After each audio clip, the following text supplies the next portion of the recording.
Hello বন্ধুরা, আপনারা দেখছেন সিসকন সার্ভে প্ল্যান এলএলপি চ্যানেলে। সেখানে আমরা একটা ভিডিওগ্রাফি করব বাই ড্রোন মেথডসে।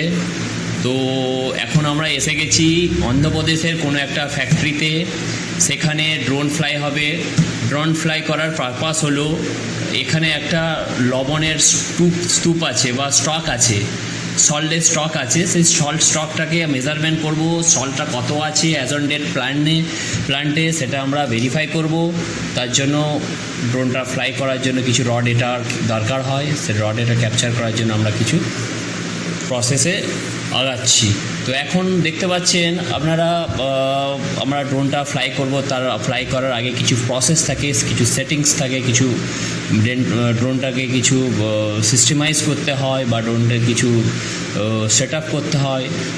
সেটিং করার পর আমরা এখন ড্রোনটাকে ফ্লাই করব। তো ফ্লাই হবে ঠিক 60 মিটার উঁচুতে গিয়ে। এখন আমরা কিছু সেটিং করছি, মানে কত মিটার উঁচুতে অ্যালটিটিউডে যে ফ্লাইটা হবে, ক্যাপচার করবে ফটোগ্রাফি বা ভিডিওগ্রাফি। তো আমরা এখন নেবো ভিডিওগ্রাফি। তো এখন আমরা রেডি ফর স্টার্ট ফ্লাই।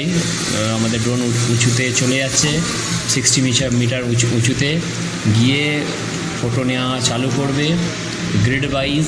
সেখান থেকে ফটো ক্যাপচার হয়ে গেলে ফের নিচে নেমে পড়বে, অটোমেটিক্যালি অটো ল্যান্ডিং করবে। তো অটো ল্যান্ডিং হওয়ার পর ফটোটা ড্রাইভে আপলোড দেবো, তারপরে সেটাকে প্রসেস করব। বাকি প্রসেস করার সময় বা ভিডিওটি আমরা আপলোড দেবো। সেই জন্য আমাদেরকে দেখতে থাকুন, আমাদের চ্যানেলকে সাবস্ক্রাইব করুন, লাইক করুন আর শেয়ার করুন।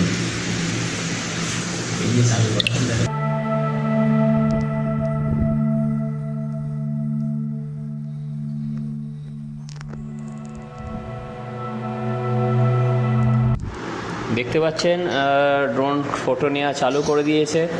তো আপনারা এটাও দেখতে পেলেন এখন স্টকের ফটোটা, স্টকটা কেমনভাবে পড়ে থাকে ইয়ার্ডে, আর এই মালটা কত আছে সেই মালটা মাপার জন্যই আমরা এখানে এসেছি। তো আমাদের ফটো অলমোস্ট ক্যাপচার হয়ে গেছে। হওয়ার পর আমরা এটাকে সিস্টেমে প্রসেস দেবো। প্রসেস দেওয়ার পর মালটা কত আছে ডিফাইন হয়ে যাবে।